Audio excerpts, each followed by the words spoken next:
नमस्कार दोस्तों, मैं हूं डॉक्टर कल्याण घुड़के। आज हम बात करने वाले हैं हम अगर किसी कोरोना पेशेंट के संपर्क में आने के बाद हमें क्या करना चाहिए। हमें बहुत डर रहता है किसी हम कोरोना मरीज़ के पास अचानक से, या हमें पता भी नहीं चलता है कौन से कोरोना मरीज़ कौन सा है क्या है। और हम अगर उसके संपर्क में आते हैं और उसके बाद हमें पता चलता है कि उसको कोरोना हुआ है, तो हमें क्या करना चाहिए और हमें कोरोना हो सकता है क्या उनके संपर्क में आने से। तो इस विषय पर आज हम विस्तार से चर्चा करने वाले हैं। तो ये वीडियो आप अगर मेरा पहली बार देख रहे हो तो मेरा यूट्यूब चैनल जरूर सब्सक्राइब कीजिए, बेल आइकन जरूर क्लिक कीजिए ताकि आने वाले हर वीडियो की नोटिफिकेशन आपको मिल सके और ये इन्फॉर्मेशन ज़्यादा से ज़्यादा लोगों तक पहुँच सके, इसके लिए इसे शेयर ज़रूर कीजिए। चलिए दोस्तों, स्टार्ट करते हैं। बहुत लोगों के मन में ये शंका आ जाती है कि हम अचानक से, या हमें मालूम भी नहीं है कि वो पेशेंट कोरोना पॉजिटिव है, हम ऑफिस में काम कर रहे थे या हम किसी ड्यूटी पे जा रहे थे या हम कहीं काम के लिए उसके संपर्क में आए, तो हमें पता ही नहीं चला कि उसको कोरोना है और हम उसके संपर्क में आए। हम उसके साथ 5 मिनट, 10 मिनट, 15 मिनट तक रुके या दिन भर रुके और उसके बाद हमें पता चला कि वो कोरोना पॉजिटिव पेशेंट है। और हमें ये कैसे पता चलेगा कि हमें अब उससे कोरोना होगा कि नहीं। देखिए दोस्तों, इसकी गवर्नमेंट ने आईसीएमआर की गाइडलाइन के हिसाब से इन्होंने ऐसी गाइडलाइन बनाई है कि कौन पेशेंट ज़्यादा रिस्क में है, कौन लोग ज़्यादा रिस्क में आते हैं, कौन लोग कम रिस्क में आते हैं, जो बहुत ही माइल्ड केसेस में आते हैं। तो उसकी एक कैटेगरी बनाओ। उसका चार्ट में आपको स्क्रीन पे दिखा रहा हूँ। देखो दोस्तों, सबसे पहली कैटेगरी आती है नो रिस्क कैटेगरी। आप अगर कोई कोरोना पेशेंट के संपर्क में आते हो और 2 मीटर के गज के अंतर पे खड़े हो या बहुत से 2 मीटर के अंतर रख के उससे बातचीत कर रहे हैं और वो 5 मिनट के लिए, 2 मिनट के लिए उसके संपर्क में आए हो और उसके बाद आप अगर चले गए, उसने भी मास्क पहना है, आपने भी मास्क पहना है और अंतर आपका 2 मीटर के बीच का है, तो आप नो रिस्क फैक्टर में आते हो दोस्तों। नो रिस्क मतलब आपको कोरोना होने की संभावना बिल्कुल नहीं है, या ताकि आपको कोरोना होगा ही नहीं। दूसरी कैटेगरी आती है दोस्तों माइल्ड कैटेगरी। जो पेशेंट, समझो एक कोरोना का एक रूम में पेशेंट है या ऑफिस में पेशेंट है जो पॉजिटिव है, जो उसको भी मालूम नहीं, वो असिम्प्टोमेटिक है, लेकिन आप उसके संपर्क में आए हो, लेकिन आपका अगर 2 मीटर का अंतर है और आप थोड़े टाइम के लिए, 5 मिनट के लिए, 10 मिनट के लिए उसके साथ आपने समय बिताया है, तो आप माइल्ड कैटेगरी में आते हो दोस्तों। एक तो पहले आ गई नो रिस्क कैटेगरी, उसके बाद माइल्ड कैटेगरी और उसके बाद आती है दोस्तों मॉडरेट कैटेगरी। इस कैटेगरी में एक पेशेंट, एक मरीज़ है जो ऑफिस में है या जो जहाँ भी कहीं है, घर में है या कहीं भी है, आप उसके संपर्क में आते हो, बार बार आते हो, 2 मीटर के अंतर पे भी आप अगर है और उसके संपर्क में बार बार अगर आते हो, 15 मिनट का 20 मिनट के लिए, 15 मिनट के लिए ऑफिस में है आप कहीं, तो उसकी वजह से, काम की वजह से आपको 15-20 मिनट को या 1 घंटे को, 2 घंटे को उनके पास जाना पड़ता है या उनसे बातचीत करनी पड़ती है। ऐसे पेशेंट के आप अगर संपर्क में आते हो तो आप मॉडरेट कैटेगरी में आते हो। इसका मतलब ये होता है दोस्तों कि आपको उससे कोरोना होने की संभावना मॉडरेट है, मॉडरेट कैटेगरी में है। और चौथा एक कैटेगरी आता है दोस्तों हाई रिस्क कैटेगरी, जिसको हम बहुत ही हाई रिस्क कैटेगरी बोलते हैं।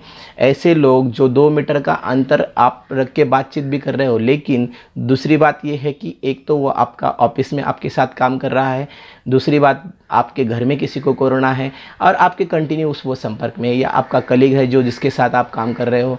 ऐसे लोगों के साथ आप अगर कंटिन्यूसली कांटेक्ट में आते तो आप बहुत ही हाई रिस्क में हो दोस्तों।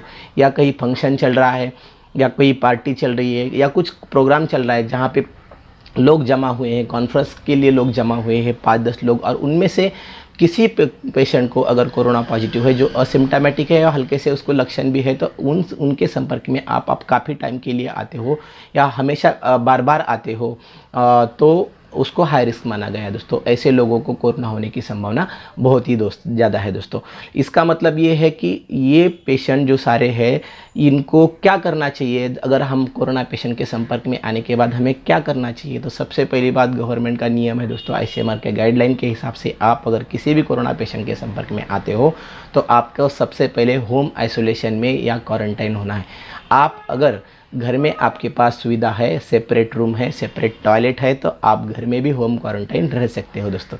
लेकिन आपके पास अगर क्वारंटाइन की सुविधा नहीं है, घर में अलग से सेपरेट रूम नहीं है, सेपरेट टॉयलेट नहीं है, तो आप गवर्नमेंट के क्वार्टर में गवर्नमेंट ने जो भी सुविधा दी है उस क्वारंटाइन सेंटर में आप रह सकते हो दोस्तों। ये क्वारंटाइन का पीरियड कितने दिन का होता है? 14 डेज़ का। क्वारंटाइन आपको क्यों रहना है दोस्तों? क्वारंटाइन इसलिए रहना है कि आप कोरोना पेशेंट के संपर्क में आए हो तो आपको वो लक्षण आने की या कोरोना होने की संभावना होती है आने वाले 14 दिन में। आप अगर उस वायरस के संपर्क में आते हो तो वायरस आपके शरीर में जाने के बाद वो लक्षण तुरंत नहीं दिखाता है दोस्तों। 14 दिन में, 14 डेज में कभी भी वो लक्षण दिखा सकता है। आपको अगर क्वारंटाइन पीरियड में 14 डेज़ के पीरियड में कोई भी लक्षण नहीं दिखते हैं दोस्तों, कोई भी लक्षण नहीं दिखते हैं कोरोना के, तो आपको घर पे छोड़ा जाता है दोस्तों। और ऐसा भी होता है कभी कभी दोस्तों कि कोरोना पेशेंट के संपर्क में आने के बाद आपको कोरोना के लक्षण जो क्वारंटाइन पीरियड है उसमें भी दिख सकते हैं। तो ऐसा नहीं है कि हर एक पेशेंट को लक्षण दिखे, लेकिन जिस पेशेंट को लक्षण दिखते हैं उनकी जांच करने की आवश्यकता होती है। उनका कोरोना का टेस्ट किया जाता है। अगर वो पॉजिटिव पाए जाते हैं तो उनका ट्रीटमेंट होम आइसोलेशन में या हॉस्पिटलाइजेशन में, जैसे उनकी कैटेगरी है उस हिसाब से उनका ट्रीटमेंट किया जा सकता है दोस्तों।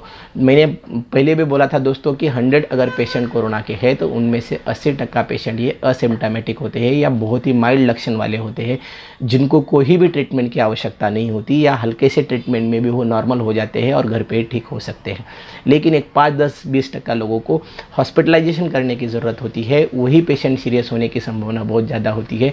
जो पेशेंट को मॉर्बिडिटी वाले हैं, जो पेशेंट डायबिटीज़ वाले हैं, ब्लड प्रेशर वाले हैं और अलर्ट बीमारी उनको बहुत ज़्यादा है, जिनकी रोग प्रतिकार शक्ति बहुत कम है, उन्हीं लोगों को हॉस्पिटलाइजेशन करने की आवश्यकता होती है। और बाकी पेशेंट को होम आइसोलेशन में रख के ही या होम क्वारंटाइन में रख के ही, घर में रह के ही उनको ट्रीटमेंट दिया जा सकता है और ठीक किया जा सकता है दोस्तों। यही मेरी आपको बताने की कोशिश थी दोस्तों।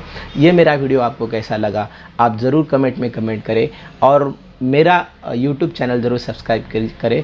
और ये इन्फॉर्मेशन अगर आपको अच्छी लगी हो दोस्तों तो ज़्यादा से ज़्यादा लोगों तक पहुँचने के लिए इसको शेयर ज़रूर कीजिए। धन्यवाद।